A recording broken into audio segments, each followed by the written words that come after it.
Hi, we are the Unite team. I'm Bob with Ryan and Braun.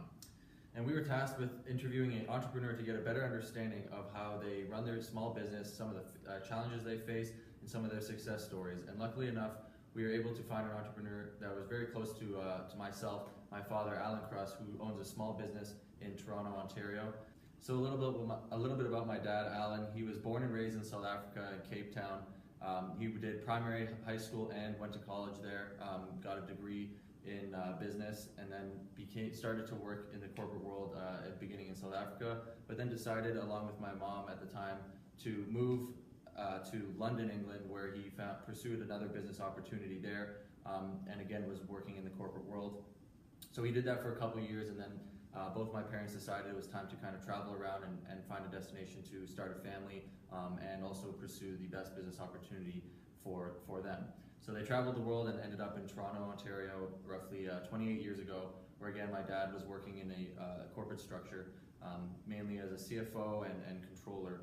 He worked for companies such as Toys R Us and Club Monaco, and then finally ventured off into as an entrepreneur, joining a partner for the first time roughly 12 years ago.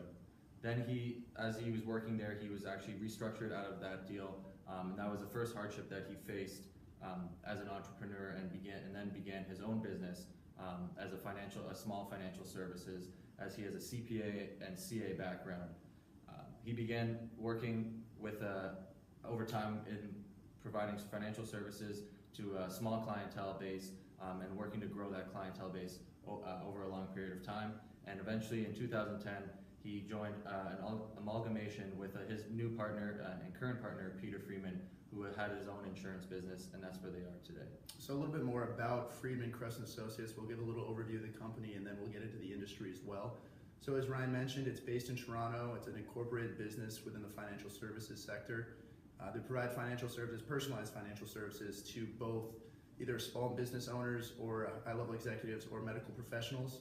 It provides a suite of products for these individuals, ranging from investment management, insurance, retirement planning, estate planning, or tax planning. They have a 5-step process in which they onboard these clients, first of which is outlining the terms of engagement, so really letting the clients know what they're going to provide for them and what the client should expect from them. Second off is going to be assess their current financial position, whether they're in line with their financial goals or if they need to be readjusted. Third is they're going to be recommending what they should do to reach their financial goals. Fourth is going to be implementing those goals. And then the fifth is going to be just monitoring their progress. So they'll meet twice a year to decide whether or not they're reaching their goals. A little bit more about the company. It's got about 4 principals, 10 full-time staff, and about 80 insurance brokers who provide the insurance services for the clients. Now to talk about the financial services industry as a whole, specifically in Canada. So there's about 5 banks who own about 89% of the market share within Canada. It's an extremely concentrated group of banks. It's RBC, TD, CIBC, Scotiabank, and BMO. That's compared, some people might think the US banking sector is pretty concentrated at the top, but the top 5% of US banks only control 35% of the market share. Another stat is that there's only about 85 banks, commercial banks within Canada, as opposed to around 3,500 in the United States. So it's a severely concentrated industry. And of course, competing with these banks is difficult, but he's found a niche within this financial services area. Being headquartered in Toronto for Freeman, Kruss & Associates is also a little bit of a difficult situation because all 5 of those major banks are as well headquartered in Toronto. So it's a very concentrated industry that's very top heavy. All right, so now we'll talk a little bit about the history of the business. Starting off, Alan was on his own, creating this financial service company with a goal to help people invest and manage their money effectively. He was on his own and was essentially a personal financial advisor. He was building his client base and helping them achieve their financial goals, mainly for retirement reasons. In 2010, like I mentioned before, he joined with Peter Freeman and formed Freeman, Kruss & Associates, where now he has a bigger base of clients and adding value to both sides of the insurance and the financial services part of their business, where they can both add insurance to the financial services side and financial services to the insurance clients. This has given them a lot of value added for their customers and their ability to create a little niche market like Braun had talked about before. The business idea was driven, like Braun had mentioned, by seeing a market that was very concentrated by the 5 major banks in Canada, and feeling that these banks were not giving enough personal attention to their clients. So once this business was created, their goal is to continuously be engaged and involved meeting with their clients, seeing their financials grow, and managing their money effectively, while also getting to know their clients on a very personal level. That is the big part of the business. They want to become a one-stop shop and a very personable on both sides of insurance and the financial services. They have done a very good job of growing their client base since 2010, and we see them continuing to add value to their customers. I've seen this firsthand by working there throughout the summers and seeing how they interact with their clients, building strong relationships for a foundation of their business. They continue to look to add clients daily through word of mouth and small marketing tactics. By adding value to their customers and growing these relationships, they will see strong results and continue to help manage effectively people's money. So a little bit about the business operation. While the firm doesn't have a specific or formal mission statement, it prides itself on offering many services under one roof. By offering so many services, such as financial planning, investment management, and insurance, Friedman, Kruss and Associates differentiates itself from other smaller financial advisors while also maintaining more of that individualistic approach. The on-track process provided by the firm includes all of those services by including tax and risk strategies, as well as insurance coverage and a client's financial plan. The firm prides itself on being the personal CFO for executives, business owners, and health providers. And through that, it allows those individuals to focus more on their own businesses while leaving the responsibilities of maintaining wealth to the firm. By taking away the stress of handling their own financial affairs, clients can benefit from being able to spend more time expanding their earnings potential. And in doing so, Friedman, Kruss and Associates, with their financial knowledge and expertise within the financial services industry, can focus on building that client's net worth. While the business is pretty small, and because of that, it doesn't have a specific corporate structure like you might see for a large company. So therefore, the different responsibilities such as marketing, sales, finance, and so forth are divided amongst all of the employees. So now a little bit about the entrepreneur's perspective. So Alan had talked to us about the challenges he faced both in the corporate world and starting a new business. Obviously his biggest challenge, he said, was starting that new business was building one client at a time. He didn't come over from the corporate world with a new set of client already in place. He was kind of building one block at a time, one client at a time, through recommendations, word of mouth, and just seeing how well he had kind of built each of his clients' portfolios. And then in doing so, he said kind of building those businesses and building the client list, he was able to better understand what he needed to do and fully understand his clients in the best possible way, which eventually helped him create a bigger client base and continue to grow his business to this day. He said the next thing he said was the biggest feeling of accomplishment was not having to acquire another business in order to gain clients. Of course, we talked about the amalgamation with Peter Freeman and becoming Freeman, Kruss and Associates, but he said that he didn't have to acquire another financial services and their existing client base and models already. That he still is on his own in terms of financial services. He just added the insurance part of his company.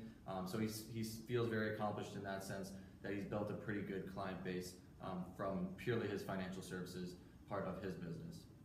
And lastly, when asked if he would do anything differently or do it over again, he said the biggest thing for him was being able to take that risk, starting completely fresh, diving with both feet in and kind of just seeing what happens.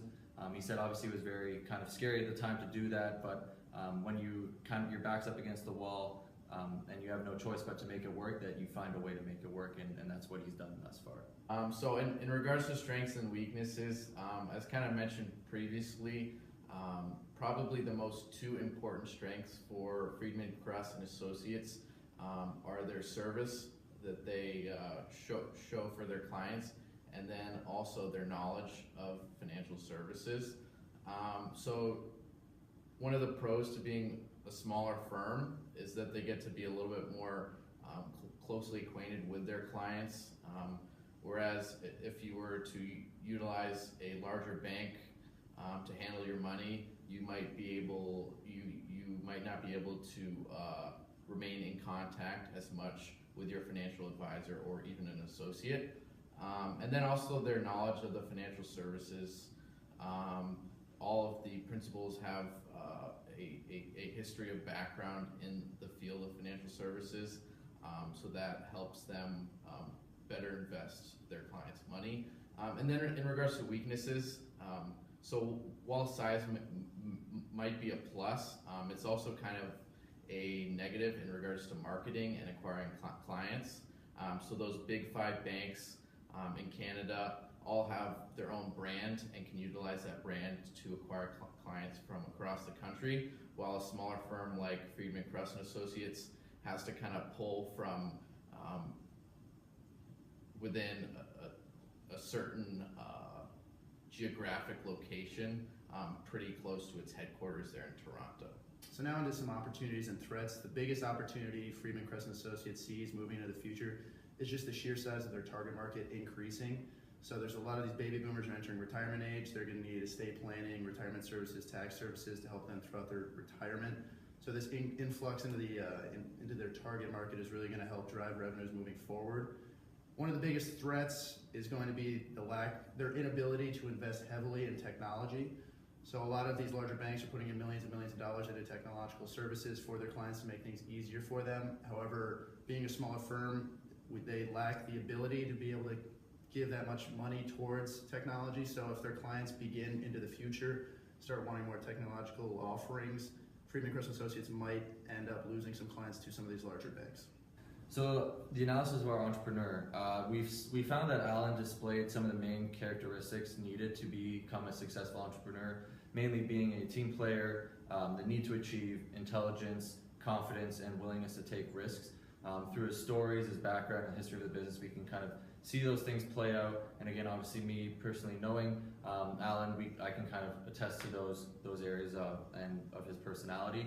But the biggest thing I think we found through his stories and through the situations that he told us about was his ability to remain level-headed throughout almost everything, being able to diffuse very stressful situations and approach it in an effective and calm manner, I think is what has led him to the success he enjoys today.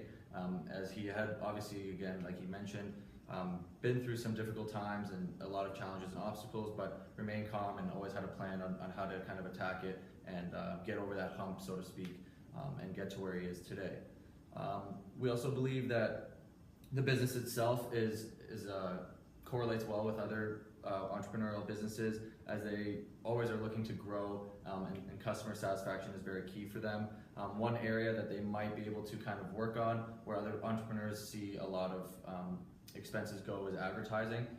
We could maybe see an influx of social media advertising, or more kind of campaigns out there to kind of bring in that clientele, as like we mentioned, they're competing with 5 of the big banks in Toronto and in Canada as a whole. So just a little bit more marketing might be able to kind of help them grow that business at a more rapid pace.